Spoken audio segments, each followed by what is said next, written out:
बिस्मिल्लाहिर्रहमानिर्रहीम। सातकैन education services. अस्सलामुअलैकुम students, this is for class 8-9 subject chemistry, chapter number 5 chemical bonding, book page number 86 till 88 and it is session number 3. Our first topic of this session is coordinate covalent bond. It is a special type of covalent bond. In this bond, both electrons are donated only by one atom. ये एक ऐसा special covalent type of covalent bond है जिसमें दोनों electrons जो share किए जा रहे हैं वो एक ही एटम दे रहा है. The atom that donates electron is called donor and the atom that accepts electron is called acceptor. अब जो एटम जो ये दोनों इलेक्ट्रॉन दे रहा है उसे डोनर कहा जाता है और जो ये इलेक्ट्रॉन पेयर को एक्सेप्ट कर रहा है उसे एक्सेप्टर कहा जाता है. The electron pair possessed by donor is called lone pair of electrons. वो ये इलेक्ट्रॉन पेयर जिस डोनर के पास है उसमें इसे लोन पेयर ऑफ इलेक्ट्रॉन कहा जाता है. This type of bond is also called dative bond or coordinate covalent bond and it is denoted by an arrow. Now here is an example of NH3 and hydrogen chloride. ये दोनों NH3 ammonia और HCl मिलकर ammonium chloride NH4Cl form कर रहे हैं. अब देखिए यहाँ पे नाइट्रोजन ने अपने साथ 3 हाइड्रोजन अटैच कर रखे हैं. नाइट्रोजन के इलेक्ट्रॉन को डॉट से शो किया जा रहा है और हाइड्रोजन के इलेक्ट्रॉन्स को क्रॉस से. तो नाइट्रोजन के आउटर मोस्ट शेल में 5 इलेक्ट्रॉन है क्योंकि इसका एटॉमिक नंबर 7 है. तो पहले शेल में तो 2 इलेक्ट्रॉन आ गए, दूसरे शेल में 5 इलेक्ट्रॉन है जिनमें से 3 इसने हाइड्रोजन अपने साथ अटैच कर लिए और 2 इलेक्ट्रॉन इसके अभी खाली हैं जिन्हें लोन पेयर ऑफ इलेक्ट्रॉन्स कहा जाएगा. अब यहाँ पे HCl फॉर्म हुआ है ऑलरेडी और देखिए इसके ऊपर डेल्टा प्लस और नेगेटिव चार्ज आए हुए हैं और प्रीवियस सेशन में हमने देखा था कि ये पॉजिटिव और नेगेटिव चार्ज क्यों आ रहे हैं. डेल्टा के साथ स्लाइटली नेगेटिव चार्ज आ गया है क्लोरीन पर क्योंकि इसकी EN वैल्यू ज़्यादा है और हाइड्रोजन की EN वैल्यू कम है जिसकी वजह से इसने ज़्यादा अट्रैक्शन शो की और इसके ऊपर नेगेटिव क्लोरीन पर चार्ज आ गया. अब ये नाइट्रोजन जो है अपने ये 2 इलेक्ट्रॉन हाइड्रोजन को खुद ही दे रहा है, डोनेट कर रहा है जिसकी वजह से NH4 अमोनियम फॉर्म हुआ और क्लोरीन के साथ मिलकर ये NH4Cl फॉर्म कर रहा है. और ये एरो जो बना हुआ है ये कोऑर्डिनेट कोवेलेंट बॉन्ड को शो करेगा. सेकेंड एग्जाम्पल इज हाइड्रोनियम आइन from water molecule H2O and H आइन. अब यहाँ पे हाइड्रोजन के इलेक्ट्रॉन डॉट से शो हो रहे हैं और हाइड्रोजन के क्रॉस से. 2 इलेक्ट्रॉन हाइड्रोजन के जिन्होंने ऑक्सीजन के जिन्होंने हाइड्रोजन को अपने साथ अटैच किया और 2 इलेक्ट्रॉन इसके अभी भी खाली हैं जिन्होंने एक और हाइड्रोजन को अपने साथ मिलाया, यही दोनों इलेक्ट्रॉन देकर. तो इस तरीके से हाइड्रोजन ने एक्सेप्ट किया, ये लोन पेयर ये एक्सेप्टर कहलाया जाएगा और इस तरीके से हाइड्रोनियम आइन अलग हुआ फॉर्म और यहाँ पे H2O हाइड्रोजन आइन अलग से फॉर्म हुआ है.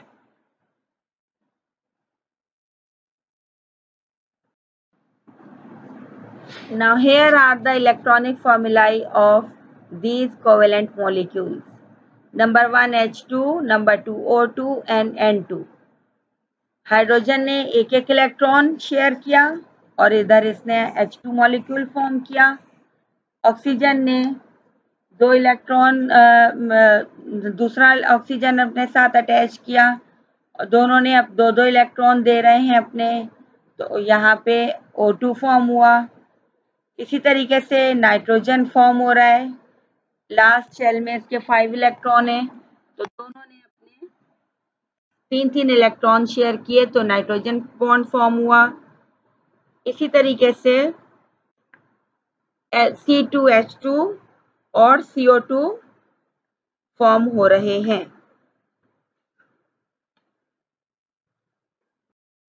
Now here is another question which is about ionic or covalent bond, and then if they are covalent, whether they are polar or non-polar. H2, HCl, NaCl, CaCO3, C2H2, O2.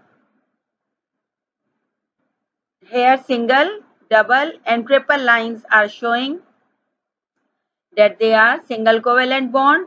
C2H2, it is triple covalent bond. O2, it is double covalent bond. H2, it is non-polar covalent bond. It is covalent, but it is non-polar because hydrogen is sharing one electron with another hydrogen atom. Hydrogen के पास last octet shell, इसके last shell में एक electron होता है जो कि उसने अपने साथ दूसरे हाइड्रोजन एटम को शेयर किया। दोनों के पास दो इलेक्ट्रॉन कंप्लीट हो गए, इनका शेल कंप्लीट हो गया। इस तरीके से H2 बॉन्ड फॉर्म हुआ। क्योंकि इन्होंने इलेक्ट्रॉन शेयर किया इसीलिए ये कोवेलेंट बॉन्ड है। HCl ये भी कोवेलेंट बॉन्ड है, लेकिन पोलर कोवेलेंट बॉन्ड क्यों है?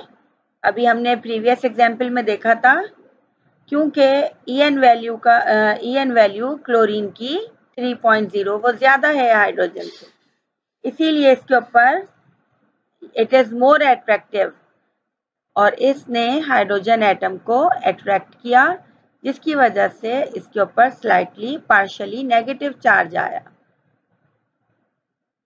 NaCl ये आयोनिक बॉन्ड है, क्योंकि दोनों ने सोडियम और क्लोरीन ने सोडियम ने अपना एक इलेक्ट्रॉन क्लोरीन को दिया, जिससे क्लोरीन के पास उसके 8 इलेक्ट्रॉन कंप्लीट हो गए, ऑक्टेट शेल उसका कंप्लीट हो गया। इस तरीके से ये इलेक्ट्रोवेलेंट कंपाउंड फॉर्म हुआ। CaCO3 it is ionic compound, क्योंकि आयोनिक बॉन्ड फॉर्म होता है इसमें। C2H2 ये ट्रिपल कोवेलेंट बॉन्ड है, कार्बन का एटॉमिक नंबर 6 है। 6 की अगर आप इलेक्ट्रॉनिक कन्फिग्रेशन करेंगे तो पहले शेल में 2 इलेक्ट्रॉन और दूसरे में 4 इलेक्ट्रॉन।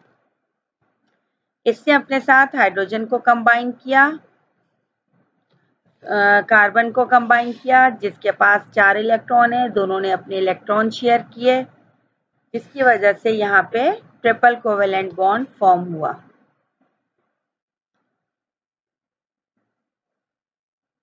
ऑक्सीजन ने अपने साथ दूसरा ऑक्सीजन एटम को कंबाइन किया। इस तरह यहाँ पे double bond covalent bond form हुआ। और ये नॉन पोलर क्यों है? क्योंकि ये दोनों सिमिलर एटम है, जैसे हाइड्रोजन है और H2 फॉर्म हुआ, इसी तरीके से O2 फॉर्म हुआ। जब भी सिमिलर एटम के दरमियान बॉन्ड फॉर्म होता है वो नॉन पोलर होता है। Here is another question from your book exercise. Account for the fact that some covalent bonds are polar while others are non-polar. The answer is the bond formed between similar atoms like hydrogen or having least difference in their electronegativity will form non-polar covalent bond. For example, CH4. On the other hand, covalent bond formed between two atoms in which there is some difference in their electronegativity will form covalent polar bond such as HCl. जब भी bond form होगा similar atom के दरमियान, hydrogen, oxygen, वो हमेशा non polar covalent bond होगा। या फिर उनकी EN वैल्यू के दरमियान का जो डिफरेंस है वो बिल्कुल ही कम होगा, तो वो non polar covalent bond form होगा। इसी तरीके से जब भी ईएन वैल्यू का डिफरेंस, इलेक्ट्रोनेगेटिविटी का डिफरेंस, कुछ दोनों एटम्स के दरमियान डिफरेंस नज़र आएगा हमें, तो वो ज़्यादा होगा डिफरेंस, तो वो पोलर कोवेलेंट बॉन्ड फॉर्म होगा, for example HCl. What is the difference between ionic and covalent compounds? Ionic compounds are usually crystalline solids, hard and brittle. Ionic compounds ज़्यादातर crystalline solids होते हैं, hard होते हैं और brittle होते हैं, easily breakable होते हैं, आसानी से टूट जाने वाले. Covalent compounds exist in all the three states, that is solid, liquid and gas. Covalent compounds तीनों states में मिलते हैं हमें, जैसे कि solid, liquid and gas. Ionic compounds are soluble in polar solvent like water, but insoluble in non-polar solvents, petrol, kerosene. Ionic compounds easily soluble होते हैं water में, लेकिन non-polar solvents में वो insoluble होते हैं. कभी भी सॉल्ट जो है वो पेट्रोल या केरोसिन ऑयल में डिसॉल्व नहीं होता, लेकिन वाटर में वो इजीली डिसॉल्व हो जाता है. Covalent compounds are insoluble in polar solvents like water, but soluble in non polar solvents like petrol, kerosene. इसी तरीके से कोवेलेंट कंपाउंड्स जो हैं वो वाटर में इनसॉल्युबल होते हैं, जबकि पेट्रोल या केरोसिन वगैरह में वो soluble होते हैं. Ionic compounds have high melting and boiling points. Covalent compounds have low melting and boiling points. Ionic compounds are non-volatile. Covalent compounds are mostly volatile. Ionic compounds do not conduct electricity in the solid state, but they are good conductors of electricity in the fused state or in aqueous solution. Ionic compounds कभी भी solid state में electricity conduct नहीं करते, लेकिन जब उन्हें water में dissolve कर दिया जाता है या उन्हें फ्यूज कर दिया जाता है, यानी मेल्ट कर दिया जाता है, तो वो इलेक्ट्रोलाइट होते हैं. इसी तरीके से pure covalent compound electricity conduct नहीं करते. Only polar covalent compounds conduct electricity in aqueous solution. सिर्फ पोलर कोवेलेंट कंपाउंड्स ही इलेक्ट्रिसिटी को पानी के सॉल्यूशन में डिसॉल्व होने के बाद इलेक्ट्रिसिटी को कंडक्ट करते हैं, तो हम कह सकते हैं कि वो नॉन इलेक्ट्रोलाइट है. Now here is the difference between covalent bond and coordinate covalent bond. Covalent bond is formed by the mutual sharing of electrons between atoms.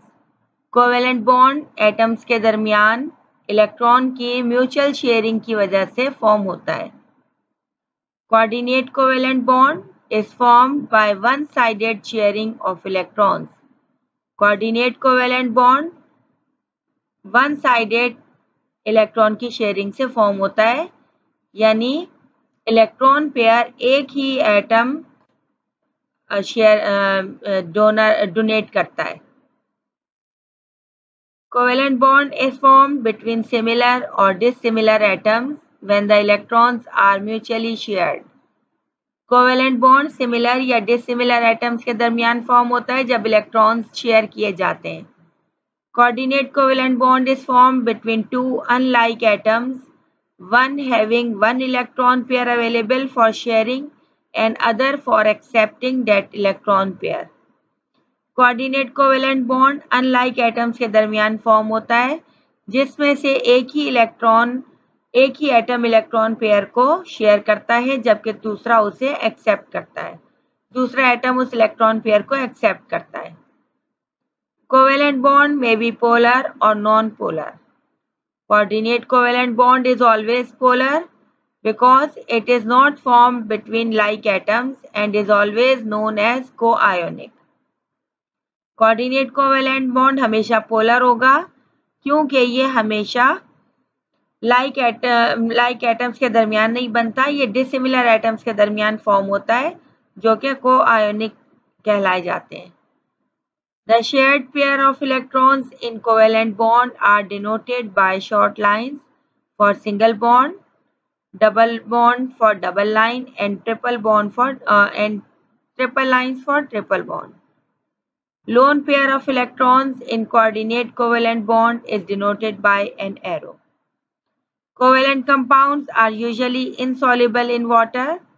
Coordinate covalent compounds are sparingly soluble in water. Now here is your homework. Question number 1. Write down the difference between ionic and covalent compounds. Question number 2. Draw the electronic formulae for the following covalent molecules. Question number 3. Classify the following bonds as ionic or covalent. For those bonds that are covalent, indicate whether they are polar or non-polar. Question number 4. Account for the fact that some covalent bonds are polar while others are non-polar. Now do this work neatly in your copy after filling up the index page. Okay students, thank you. Allah Hafiz.